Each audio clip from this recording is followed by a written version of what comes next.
My lovely beautiful students, कैसे हो आप सभी लोग। मैं आप सभी लोगों का बायोलॉजी टीचर विजय सर आप सभी लोगों को ये बताना चाहता हूं कि मैं आज न्यूक्लिक एसिड पढ़ाने जा रहा हूं। यही तो आज का नया टॉपिक है हमारा। बता देना चाहता हूं कि जो बायोमॉलिक्यूल्स चैप्टर है ये क्लास 11 के बायोलॉजी और क्लास 12 के केमिस्ट्री में मौजूद है। ठीक है, इसके सभी पिछले टॉपिक के वीडियो मैंने बनाकर सीक्वेंस में अरेंज कर दिए हैं, उसको देख लेना जरूर से।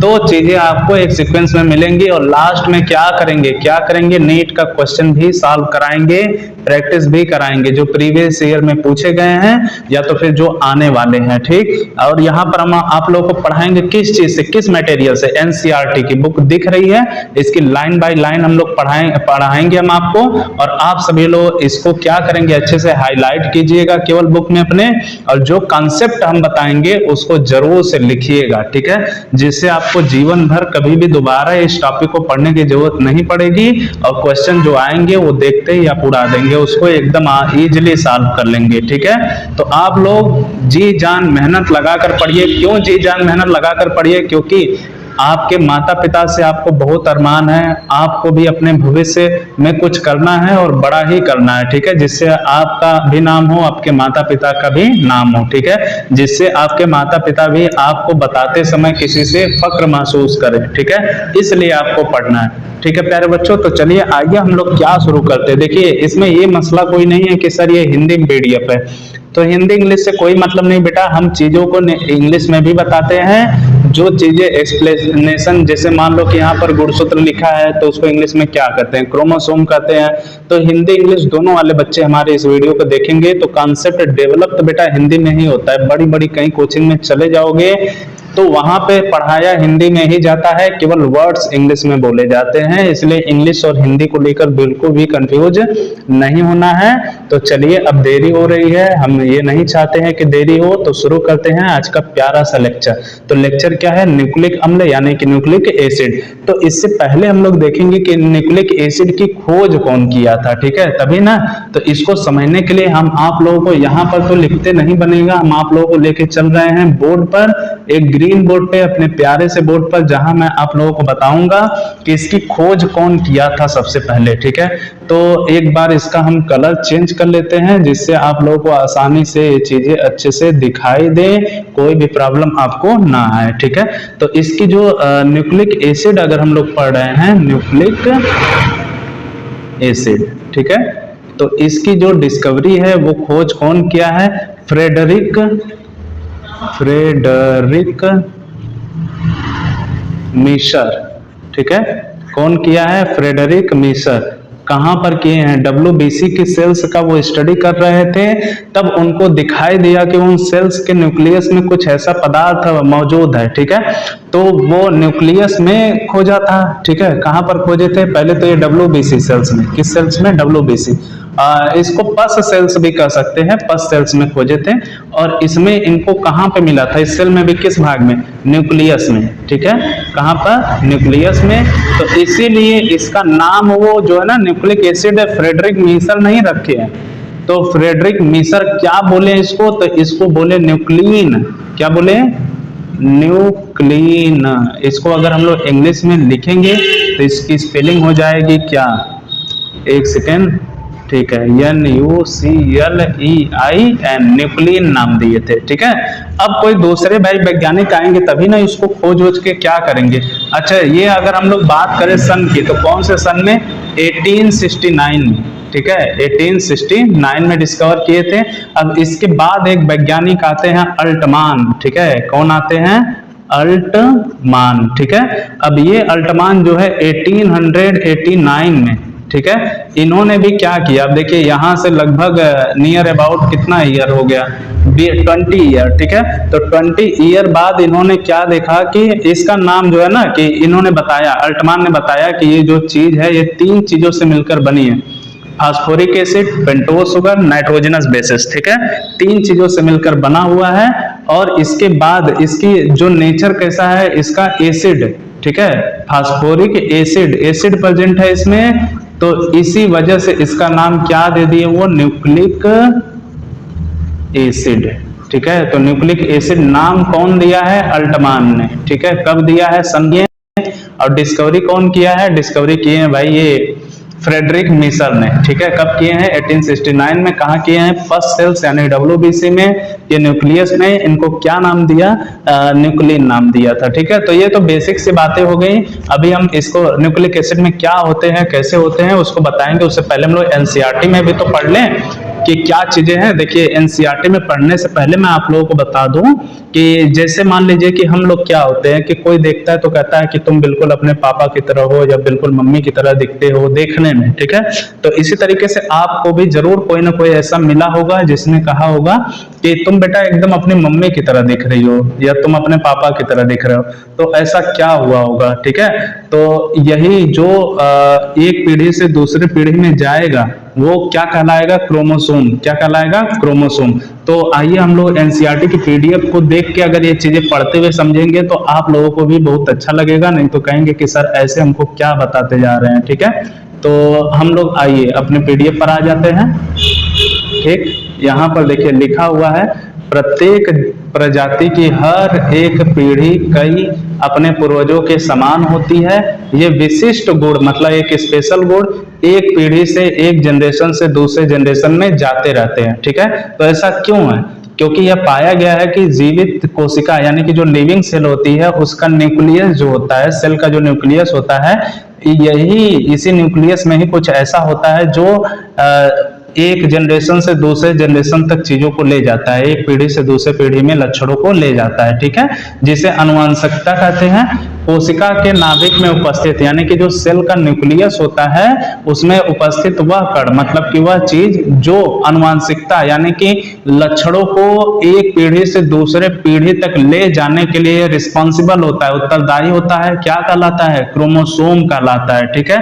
यह प्रोटीन और अन्य जैव अणु मतलब बायोमॉलिक्यूल से मिलकर बने होते हैं जिन्हें क्या बोलते हैं? न्यूक्लिक एसिड कहते हैं।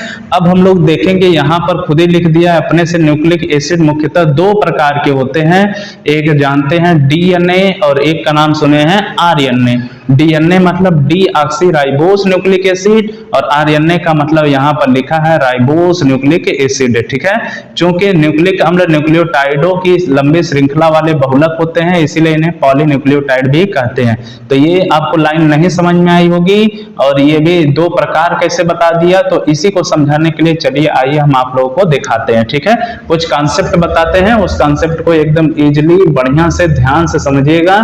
तो ये आपका अगर न्यूक्लिक एसिड अच्छे से समझ में आ गया तो आपको DNA की संरचना पढ़ने की जरूरत नहीं पड़ेगी, फिर भी मैं पढ़ा दूंगा लेकिन आप इस एकदम हलवा हो जाएगा, ठीक है, आपके लिए। तो इसका स्क्रीनशॉट ले लेना, ठीक है। अब इसको हम इरेज करते हैं।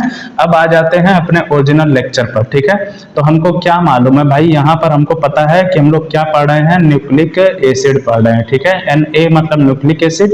न्यूक्लिक एसिड जो है ना किसी चीज से मिलकर बना होता है, तो तीन चीजों से मिलकर बना होता है, ये याद रखना, ठीक है। तीन चीजों से भाई ये मिलकर बना होता है। कहाँ चली गई लाइन? ठीक है।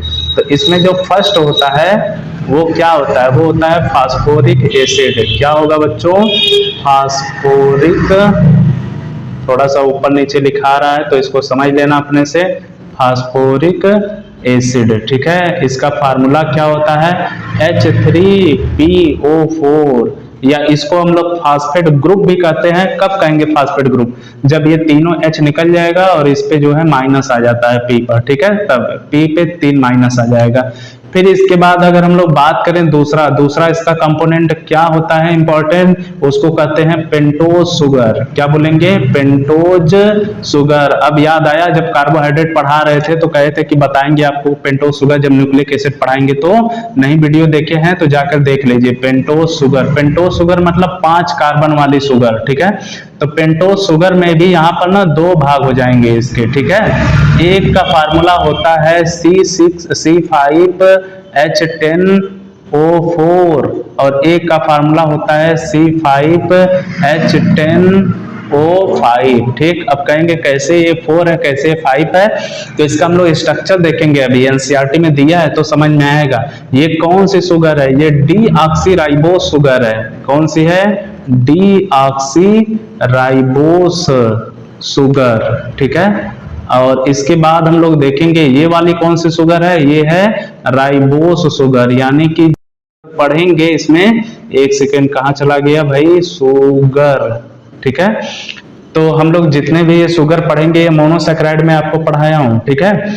फिर इसके बाद हम लोग इसके तीसरे अगर कंपोनेंट की बात करें तो क्या हो सकता है, नाम सुना सुना सा लग रहा है आपको, क्या होता है तीसरा, एक हो गया phosphoric acid, pentose sugar, nitrogenous bases, क्या नाम होगा, नाइट्रोजिनस बेसेस, ठीक है। इसमें भी आपके दो पार्ट मिल जाएंगे, ठीक है। इसमें दो पार्ट कौन कौन से होगा, एक होता है प्यूरीन, क्या होता है प्यूरीन, और एक कौन सा होता है पिरिमिडीन, क्या होगा पिरिमिडीन, ठीक है। अब हम लोग देखेंगे प्यूरीन के अंदर भी दो संरचनाएं हमको मिलेंगी, एक मिलेगा ए, एक मिलेगा जी, और इसके अंदर हमको तीन संरचनाएं पढ़नी पड़ेंगी, एक मिलेगा सी, एक मिलेगा टी और एक मिलेगा यू, ठीक है। अब इसका नाम लिखने के लिए जगह नहीं है लेकिन बता दे रहा हूं, आप लोग इसको लिखते रहिए, इसका नाम को, इसके नाम को। ए मतलब क्या होगा एडेनिन, जी मतलब ग्वानिन, सी मतलब साइटोसिन, टी मतलब थाइमिन, यू मतलब यूरेसिल, ठीक है। तो इतना बात क्लियर हुई, जल्दी जल्दी मेरे साथ बोलिए एक बार इसको ना 5-6 बार बोलेंगे तो आपको याद आ जाएगा, ठीक है। नाम adenine guanine, adenine guanine, adenine guanine, ठीक है। तो ऐसे बोलिएगा। फिर इसके बाद इसका पिरिमिडीन में cytosine thymine, cytosine thymine, cytosine thymine, cytosine thymine, और ये यू मतलब यूरेसिल, यूरेसिल, यूरेसिल। तो फिर से बोल देते हैं adenine guanine cytosine thymine uracil, ठीक। तो ये इनका नाम होता है। अब भाई ये किस आधार पे अलग हुए हैं भाई, ये प्यूरीन और ये पिरिमिडीन से क्यों अलग हुआ, क्योंकि जब एडेनिन और गुआनिन का स्ट्रक्चर पढ़ोगे ना तो इसमें डबल सर्कुलर रिंग पाई जाएगी, इनके स्ट्रक्चर जब बनाओगे तो ऐसे हमको डबल रिंग दिखेगी एक ही में, ठीक है। अब चाहे तुम एडेनिन का स्ट्रक्चर पढ़ो तो ऐसे ही बनेगा, गुआनिन का भी ऐसे ही बनेगा, बस वो कुछ एलिमेंट अलग अलग रहते हैं। और साइटोसिन थाइमिन यूरेसिल इन तीनों में से अगर किसी का भी स्ट्रक्चर देखोगे तो वो सिर्फ सिंगल रिंग में बना हुआ रहेगा। समझ में आया। तो किस बेसिस पे अलग हुए हैं, तो ये देखो न्यूक्लिक एसिड कितने चीजों से मिलकर बना है, 3 चीजों से, phosphoric acid, pentose sugar, nitrogenous bases. इसका फार्मूला H3PO4, संरचना भी अभी दिखाएंगे।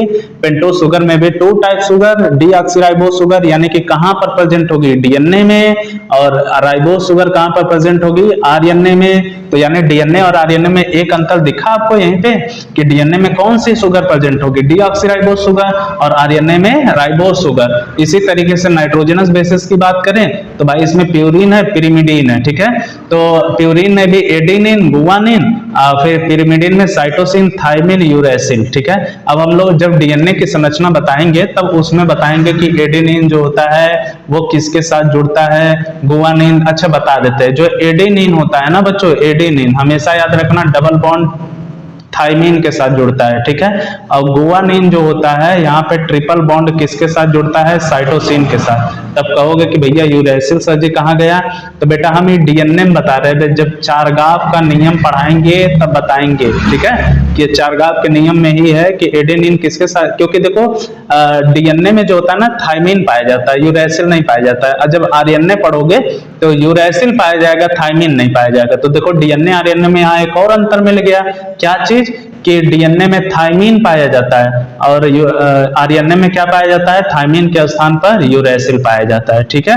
तो अब देखो तुम लोगों को एक और टर्म परेशान करते होगा, न्यूक्लियोटाइड क्या होते हैं, क्या होते हैं न्यूक्लियोटाइड। जैसे लास्ट लाइन में पढ़े हो ना तो बता देते हैं, ठीक है। तुम लोगों को न्यूक्लियोटाइड क्या होता है और पॉलीन्यूक्लियोटाइड क्या होता है इसको दिखाएंगे तुम लोगों को डीएनए वाले स्ट्रक्चर वाले लेक्चर में, ठीक है। तो देखो फास्फोरिक एसिड, पेंटोस शुगर और नाइट्रोजनस बेसिस, इन तीनों को मिला दोगे ना तो हम लोग क्या कहते हैं, इसको कहते हैं न्यूक्लियोटाइड। क्या बोलेंगे, न्यूक्लियोटाइड। समझ में आया। तो देखो कितना इजी है। उस तरीके से न्यूक्लियोटाइड अगर बताते 3 प्रकार के होते तो याद करने में दिक्कत होती। अब इस तरीके से बताएं कि न्यूक्लिक एसिड 3 चीजों से मिलकर बना होता है, यही तीनों चीजें क्या कहलाती है, न्यूक्लियोटाइड।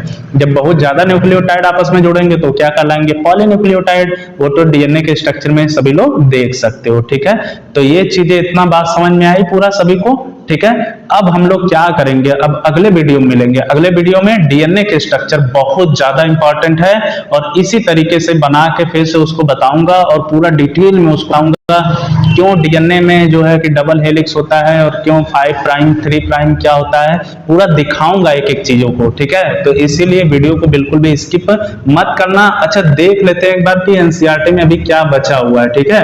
एनसीईआरटी को हम अपने खोल लेते हैं, ठीक है। अब देखो इनका संरचना बना सकते हो। अब देखो इनको पढ़ोगे ना तो एकदम हलवा लगेगा तुम लोगों को, ठीक।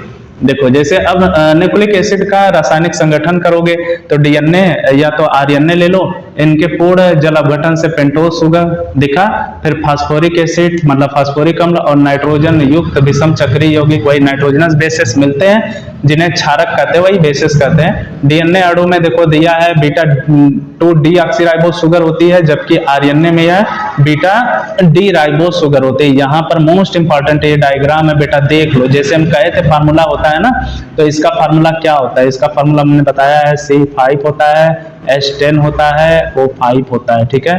किसका, राइबोस शुगर का, और डीऑक्सीराइबोस का C5 होता है, H10 होता है, O4 होता है। देखो कैसे, क्योंकि यहाँ पर देखो कार्बन गिनो 5, देखो एक कार्बन, यहाँ पर 2 कार्बन, 3 कार्बन, 4 कार्बन है तो 5वां दिखा है।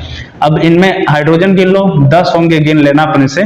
फिर ऑक्सीजन गिन लो, 1 ऑक्सीजन, 2 ऑक्सीजन, देखो एक कलर चेंज करके तुमको गिनवा ही देते हैं, ठीक है, ग्रीन कलर में करके गिन देते हैं ऑक्सीजन। देखो ये oxygen number 1, oxygen number 2, oxygen number 3 दिख रहा है, oxygen number 4, oxygen number 5, 5 oxygen है तो 5 ऑक्सीजन लिख लिया। हाइड्रोजन भी गिन लोगे बेटा 10 ही है, ठीक है। इसके बाद कार्बन, इसमें भी देखो 5 ही है, देखो 1 carbon, 2 carbon, 3 carbon, 4 carbon, 5 carbon. लेकिन ऑक्सीजन देखो এটা कम है, यहाँ का देखो कम है, यहाँ का, और इसमें देख लो यहाँ एक ऑक्सीजन ज्यादा है।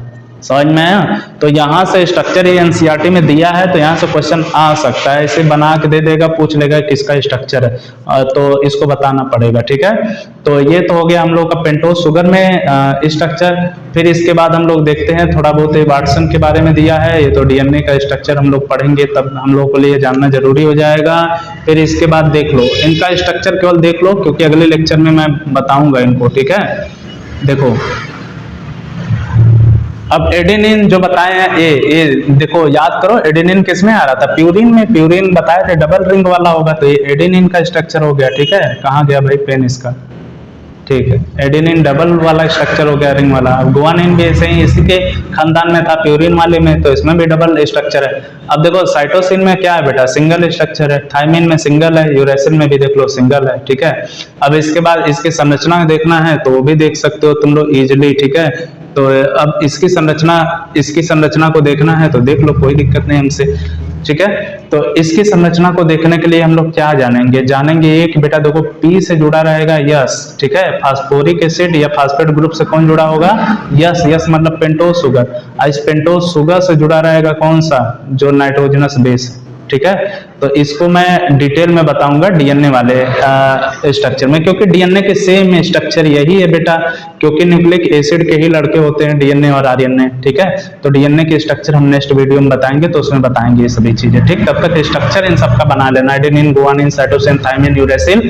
फिर इसके बाद ये क्या नाम है, फास्फोरिक एसिड का और पेंटोज शुगर का दोनों, और यहाँ पर देख लो इन सबको, ठीक है। अब ये कैसे लिंक हुआ है देखो बता ही देते हैं थोड़ी से। अभी मैंने बताया कि ये क्या है, ये देखो फास्फोरिक एसिड है, कौन है, फास्फोरिक एसिड। अब किस में कन्वर्ट हो गया, फास्फेट ग्रुप में, क्योंकि देखो H3 यहाँ से गायब हो गया है। फिर इसके बाद ये देखो शर्करा मतलब शुगर है, इसके साथ ये कौन है, नाइट्रोजनस बेस है, ठीक है। तो यही है बेटा, ठीक है, इनका स्ट्रक्चर, ठीक। तो आगे अब हम लोग मिलते हैं नेक्स्ट लेक्चर में डीएनए का स्ट्रक्चर। उसको मैं अलग क्यों कर रहा हूँ, चाहता तो मैं यहाँ पे भी सभी चीजें बता सकता हूँ, ठीक है, बहुत डीप में बता सकता हूँ, लेकिन जब डीएनए का स्ट्रक्चर पढ़ोगे ना तो तुमको 2-3 चीजें क्लियर होंगी। एक तो डीएनए का डबल हेलिकल क्यों होता है, फिर इसके बाद हेलिक्स डबल होता है तो कैसे जुड़ा रहता है, क्योंकि एक उल्टा रहता है एक सीधा रहता है। फिर उसमें 5 प्राइम और 3 प्राइम क्या होता है, तो ये भी हम चीजें वहां पर क्लियर करेंगे, ठीक है प्यारे बच्चों। तब तक आप सभी लोगों को इस चैनल पर बने रहने के लिए बहुत बहुत धन्यवाद। आगे भी उम्मीद करते हैं आप सभी लोग बने रहेंगे, वीडियो देखेंगे, नीट के क्वेश्चन को सॉल्व करेंगे, क्योंकि यही हमारा भी मकसद है कि हम सॉल्व कराएं, और आपका मकसद है कि हम ज्यादा से ज्यादा सभी क्वेश्चन को सॉल्व कर लें, ठीक है प्यारे बच्चों, धन्यवाद।